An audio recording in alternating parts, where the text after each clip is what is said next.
अवधूत चिंतन श्री गुरुदेव दत्त श्री स्वामी समर्थ। तुम्हा सर्वांचं आपल्या स्वामी शक्ती या चॅनलमध्ये मनापासून स्वागत आहे। स्वामी तुम्हा सर्वांच्या सर्व चांगल्या इच्छा पूर्ण करो एवढीच स्वामींच्या चरणी प्रार्थना करते आणि आपल्या आजच्या या नवीन आणि सुंदर व्हिडिओला पुन्हा एकदा नव्याने सुरुवात करते। फक्त बघा, उद्या 23 मे गुरुवार अत्यंत महत्त्वाचा आणि सर्वात मोठा दिवस, कारण उद्या गुरुवार आहे आणि त्याच्यासोबत योगायोगाने आलेला सर्वार्थ सिद्धी योग आहे। बघा, उद्याच्या दिवशी वैशाख मासातील पौर्णिमा आणि उद्याच्या पौर्णिमेच्या दिवशी गजकेशरी योग, लक्ष्मी योग असे अत्यंत महत्त्वाचे जे योग आहेत ते बनत आहेत। त्यामुळे उद्याचा जो दिवस आहे हा उपाय करण्यासाठी, सेवा करण्यासाठी, माता लक्ष्मीला प्रसन्न करण्यासाठी अत्यंत महत्त्वाचा आहे। आजच्या व्हिडिओमध्ये मी तुम्हाला उद्या असणाऱ्या पौर्णिमेचा एक अत्यंत प्रभावी उपाय सांगणार आहे। उद्याच्या दिवशी आपल्याला आपल्या घरामध्ये या एका झाडाचं फूल आणायचं आहे आणि हे फूल उद्याच्या दिवशी आपल्याला आपल्या घरात स्थापन करायचं आहे। उद्या वैशाख मासातील पौर्णिमेच्या दिवशी, सर्वार्थ सिद्धी योगाच्या दिवशी हे एक फूल आपल्या घरात आणल्याने आपल्या घरात अखंड माता लक्ष्मीची कृपा प्राप्त होईल। घरामध्ये असणारा दारिद्र्याचा नाश होईल आणि तुमच्या घरामध्ये सुख, शांती, समृद्धी यासोबत भरभराट येईल। बघा, पौर्णिमा तिथी ही माता लक्ष्मीसाठी समर्पित आहे। त्यामुळे या दिवशी शक्यतो माता लक्ष्मी प्रिय गोष्टी जर तुम्ही केल्या तर आपल्या घरामध्ये अखंड माता लक्ष्मीचा वास राहतो। घराकडे माता लक्ष्मी आकर्षित होऊन घरात चहूबाजूने पैशांचा ओघ येतो। आता जो उपाय तुम्हाला सांगणार आहे हा उपाय केल्याने तुमच्या घराकडे लक्ष्मी प्राप्ती होईल, तुमच्या घरामध्ये पैशांचा ओघ वाढत जाईल, कर्जातून मुक्तता होईल आणि इच्छित प्रत्येक मनोकामना पूर्ण होईल। खरं तर पौर्णिमा तिथी ही आज सायंकाळपासून सुरू होत आहे, तर उद्या संध्याकाळी ही पौर्णिमा समाप्त होत आहे। मात्र नेहमीच मी तुम्हाला सांगत असते, अगदी तुमच्या लक्षातही असेल की जी ही पौर्णिमा किंवा जी ही अमावस्या ही सूर्याने पाहिलेली असते ना, तर तो जो दिवस आहे किंवा तो जो काळ आहे ना, तो काळ उपाय आणि सेवा करण्यासाठी गृहीत धरला जातो। आता आज सायंकाळी जरी पौर्णिमा सुरू झालेली असली तरी उद्या ही पौर्णिमा संध्याकाळी समाप्त होत आहे, म्हणजे आज सुरू झालेली पौर्णिमा ही उद्याच्या दिवशी सूर्याने पाहिलेली आहे। त्यामुळे उपाय आणि सेवा करण्यासाठी जी महत्त्वाची तिथी आहे ती उद्याची आहे। पौर्णिमेचं सत्यनारायण करायचं असेल तर तेही तुम्हाला उद्याच्याच दिवशी करायचं आहे। समजा उद्या कुठे बाहेर गावी जायचं असेल किंवा अजून काही असेल तर मग तुम्ही आज केलं तरीही चालेल। बघा, आता उद्याच्या दिवशी आपल्याला दिवसभरात कधीही, सकाळपासून रात्रीपर्यंत कधीही ही एक सेवा करायची आहे। त्याच्यासाठी तुम्हाला लागणारी जी गोष्ट आहे ती म्हणजे पांढरी रुई।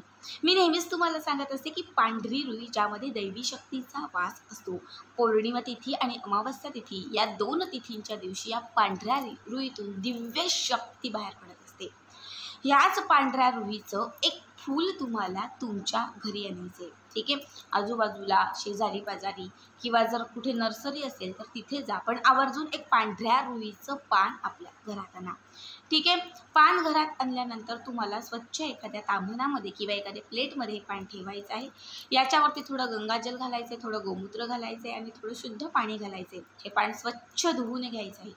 त्याच्यानंतर हे पान जे आहे ते थोडं पुसून याला थोडंसं सुगंधित अत्तर लावायचे।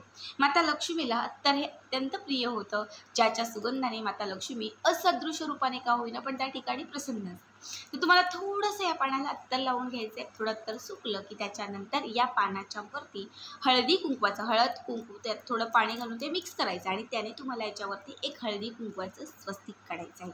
स्वस्तिकाच्या सोबत आता वरती स्वस्तिक काढायचं आणि त्याच्या खाली तुम्हाला श्र त्याला काना आणि त्याच्यावरती विलांटी श्री आणि त्याच्यासोबत एक टिंब श्रीम, जो माता लक्ष्मीचा बीज मंत्र म्हणला जातो। ह्रीम आणि श्रीम, श्रीम हा शब्द किंवा श्रीम हा मंत्र माता लक्ष्मीला आकर्षित करतो आणि आपल्याकडे धनाची आवक वाढवतो। म्हणून स्वस्तिकाच्या खाली तुम्हाला श्रीम हे एक अक्षर काढायचं आहे, ठीक आहे। इतकं केलं की त्याच्यानंतर आपल्या देवघरामध्ये जिथे माता लक्ष्मीचा फोटो, प्रतिमा जे काही असेल, श्रीयंत्र असेल तर त्याच्या समोर तुम्हाला अगदी त्याला स्पर्श करून माता लक्ष्मीच्या चरणांच्या जवळ हे जे पान आहे ते ठेवायचे।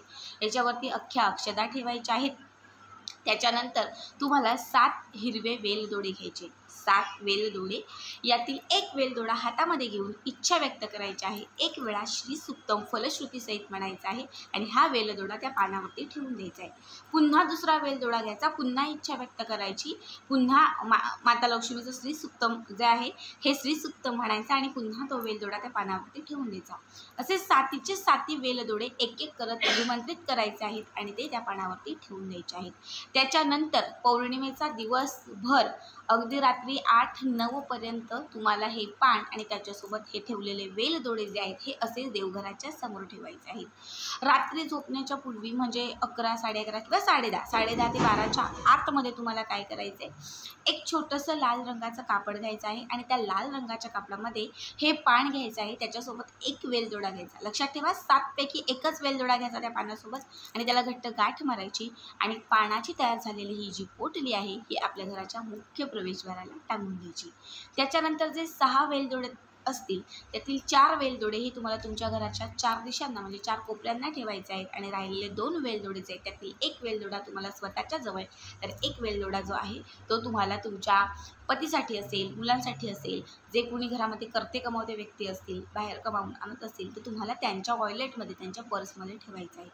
पुढची पौर्णिमा जेव्हा येईल त्यावेळेस हे वेलदोडे सगळे काढायचे, निर्माल्यात टाकून द्यायचे किंवा वाहत्या पाण्यात सोडून द्यायचे किंवा एखाद्या झाडाखाली टाकून द्यायचे आणि पुन्हा नव्याने हा उपाय करायचा. पुन्हा नव्याने वेलदोडे घ्यायचे, पुन्हा नव्याने एक पांढऱ्या रुईचं पान घ्यायचं आणि सांगितल्या पद्धतीने प्रत्येक पौर्णिमेच्या दिवशी हा उपाय करायचा. आता आधीचं जे पांढऱ्या रुईचं पान आहे ते काय करायचं तर ते पुढच्या पौर्णिमेच्या दिवशी काढायचं, कारण ते ऑब्व्हियसली सुकलेलं असेल. तर हे पानही तुम्हाला निर्माल्यात किंवा वात्या पाण्यात सोडून द्यायचं आहे. मग लक्षात ठेवा या उपायाने महिनाभर तुमच्या घरात बरकत राहील, तुमच्या घरातील समस्या, अडचणी, अडथळे सुटत जातील, घरामध्ये पैशांचा ओघ वाढत जाईल, कारण या उपायाने तुमच्या घराकडे माता लक्ष्मी जी आहे ती सदैव प्रसन्न राहील. जिथे जिथे अडलेला पैसा होता किंवा अडलेला पैसा आहे तो तुमच्या मार्गाने परत यायला लागेल आणि तुमच्या घरामध्ये अखंड माता लक्ष्मी जी आहे ती स्थिरही होईल. जेव्हा पौर्णिमेच्या दिवशी तुम्ही हे पांढऱ्या रुईचं पान अभिमंत्रित करून जेव्हा आपल्या घराच्या मुख्य प्रवेशद्वाराला तुम्ही टांगाल तेव्हा लक्षात घ्या त्या क्षणात तुमच्या घरामध्ये असणारी नकारात्मकता, बाधा हे सगळं समाप्त होईल आणि माता लक्ष्मी तुमच्या घराकडे खेचली जाईल. कारण हे पान फक्त पान नाही आहे तर ते दैवी शक्तीने भरभरलेलं पान आहे, जे तुमच्या घरामध्ये माता लक्ष्मीला प्रसन्न करेल, बरकत आणेल, सुख आणेल, समाधान आणेल. अत्यंत साधा सोपा उपाय आहे, आवर्जून करा. आजचा व्हिडिओ कसा वाटला कमेंट करा आणि पुढचे व्हिडिओ पाहण्यासाठी चॅनलला सबस्क्राईब करा. श्री स्वामी समर्थ. जय जय स्वामी समर्थ.